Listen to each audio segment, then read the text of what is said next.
इस वक्त की बड़ी खबर आ रही शुजालपुर से, जहां सरकार के लिए यूरिया खाद कलंक बन चुका है। प्रदेश भर के किसान खाद संकट से परेशान हो रहे हैं। यूरिया खाद को लेकर किसानों ने जमकर हंगामा किया है।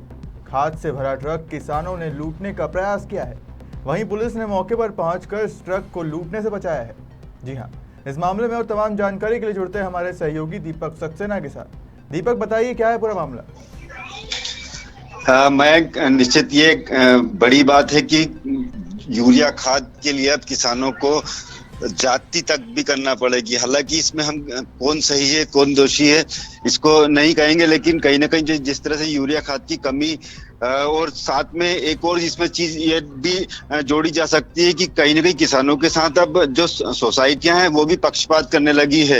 राजनीतिक हस्तक्षेप से किसी किसान को ज्यादा बोरियां मिल रही है तो किसी निचले स्तर के किसान को कम बोरियां मिल रही है। उसी बात को लेकर आज जब सोसाइटी पर यूरिया खाद का एक ट्रक पहुंचा था, तब एक बोरी किसान ने उसमें से छीना झपटी करने का प्रयास किया। हालांकि विवाद बढ़ता देख सोसाइटी मैनेजर ने पुलिस को बुलाया। इस मामले में पुलिस ने हस्तक्षेप कर पूरा मामला शांत कराया है। सोसाइटी द्वारा बता दिया गया कि जो किसान है उसने शराब पी रखी थी और शराब के नशे में इस तरह की हरकत कर रहा था। लेकिन वास्तव में कहीं ना कहीं सोसाइटी और सरकार को सोचना होगा कि जिस बात के लिए किसान को जिसकी सबसे ज्यादा आवश्यकता है, वर्तमान में रबी की फसल के लिए यूरिया सबसे महत्वपूर्ण वस्तु माना जाता है, लेकिन ऐसे में अगर किसान को सही समय पर उससे खाद नहीं मिलेगा तो निश्चित उसका जो गुस्सा करना वो लाजमी होगा। मैं जी जी दीपक, जो किसान ने जो लूट करने का प्रयास किया था उस पर भी कोई पुलिस के द्वारा कार्रवाई की गई है क्या?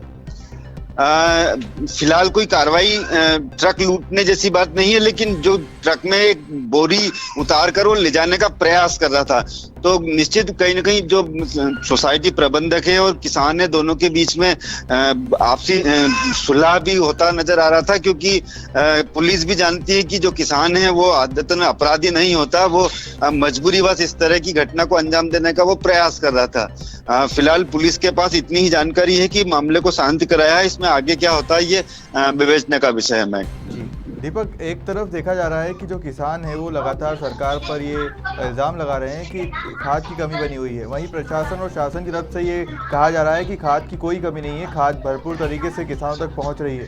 तो ये क्या बात मान सकते हैं हम, किसकी बात हम मान सकते हैं कि क्योंकि प्रशासन द्वारा भी यही कहा जा रहा है कि खाद की पूरी भरपाई की जा रही है। मैं प्रशासन भी झूठ बोल रहा है, साथ में सरकार भी झूठ बोल रही है। क्योंकि अगर सब कुछ ठीक होता तो एक जो जिसे हम देवता मानते हैं, जिसे सबसे सभ्य समाज का एक हिस्सा माना जाता है, वो होता है किसान। किसान अगर इस तरह की हरकत करने पर मजबूर है तो कहीं ना कहीं निश्चित कमी है, सरकार की कमी है, सरकार के नियमों की कमी है, सरकार की सोच की कमी है। क्योंकि सरकार को यूरिया खाद अवेलेबल कराना चाहिए, क्योंकि ये राजनीतिक विषय ना होकर एक किसान से जुड़ा विषय है। क्योंकि रबी की फसल के लिए किसान खाद उतना ही जरूरी है जितना जीने के लिए व्यक्ति को खाना पीना। मैं दीपक, क्या शुजालपुर में खाद की कोई कालाबाजारी का मामला अब तक सामने आया है, जो प्राइवेट संस्था द्वारा कोई खाद की कालाबाजारी की जा रही हो? जब कोई प्रशासनिक अधिकारी इस तरह की तफ्तीश करता है और उसमें कोई सा मामला उजागर होता है तो मुझसे कालाबाजारी बोलते हैं। लेकिन निश्चित में कालाबाजारी हो रही होगी। हालांकि प्रशासन यहाँ का जो शाहजहांपुर जिले का है वो लगभग गौण है, शून्य है जिसको हम कहेंगे। क्योंकि प्रशासनिक हलचल कहीं भी नजर नहीं आती, चाहे सोसाइटी केंद्रों पर हो या निजी गोदामों पर हो। जो व्यापारी है वो भगवान साबित नहीं हो रहा, वो निश्चित अपने गोदामों में यूरिया छुपा कर बैठा है और वो बड़े स्तर पर उसकी कालाबाजारी भी करता होगा। अगर प्रशासन अपनी आंखें खोले और सख्त कार्रवाई करे तो कालाबाजारी जैसे मामले भी सामने आ सकते हैं। क्योंकि यूरिया खाद जितना आता है उतना पर्याप्त किसान तक नहीं पहुंच रहा, मतलब कहीं ना कहीं यूरिया खाद की कालाबाजारी हो रही है। मैं जी दीपक, आपसे ये सवाल करने का तात्पर्य मेरा इतना था क्योंकि कल ही की हमने देखा है कि पृथ्वीपुर से प्राइवेट एक संस्था से 1000 खाद की बोरियां पकड़ाई थी जिनकी कालाबाजारी की जा रही थी। तो शुजालपुर में भी क्या इस तरह की घटना सामने आ सकती है? क्योंकि अगर जो 1000 बोरी प्राइवेट संस्था से पकड़ाई है तो इसका तात्पर्य तो यही होता है कि शासन के द्वारा तो खाद की भरपाई की जा रही है।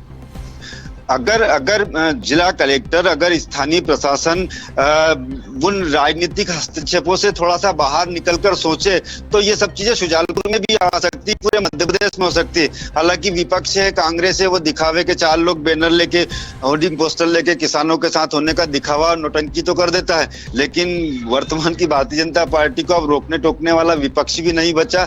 जब विपक्ष ही नहीं बचेगा तो प्रशासनिक अधिकारी निश्चित सत्ता के दबाव में इस तरह की कार्रवाई करने से डरेंगे। मैं जी, और किसानों द्वारा इस मामले में अभी क्या कोई बयान किसी का सामने आया है? किसी किसान जो होते हैं किसान भी अब 2 प्रकार के हो गए हैं। मैं किसान, एक वो जो राजनीतिक रसूखदार घरों से होता है, तो उसको जो स्थानीय जनप्रतिनिधि या स्थानीय जो बाहुबली लोग हैं वो संबंधित सोसाइटी में फोन लगाकर बोल देते हैं कि आपको खाद मिल जाएगा और उसे मनमाफिक खाद मिल भी जाता है। लेकिन एक वो किसान जिसकी संख्या ज्यादा है, जो बड़ी संख्या में है, वो है गरीब किसान, जिसकी ना कोई शहर में पहचान है, जो सिर्फ खेती करता है और पैसा लेकर सोसाइटी को अपने खाद लेने का प्रयास करता है, लेकिन उस तक खाद नहीं पहुंच रहा। मैं ये खबर मध्य प्रदेश अपने दर्शकों को कड़वी सच्चाई परोस रहा है। जी, तो जैसा कि आप देख सकते हैं कि किसान और सरकार दोनों का ही इसमें कुछ ना कुछ कमी दोनों की तरफ से हो रही है, क्योंकि सरकार के द्वारा भी यूरिया खाद दिया जा रहा है और किसानों का कहना है कि उन तक खाद नहीं पहुंच रही है। तो बीच में जो ये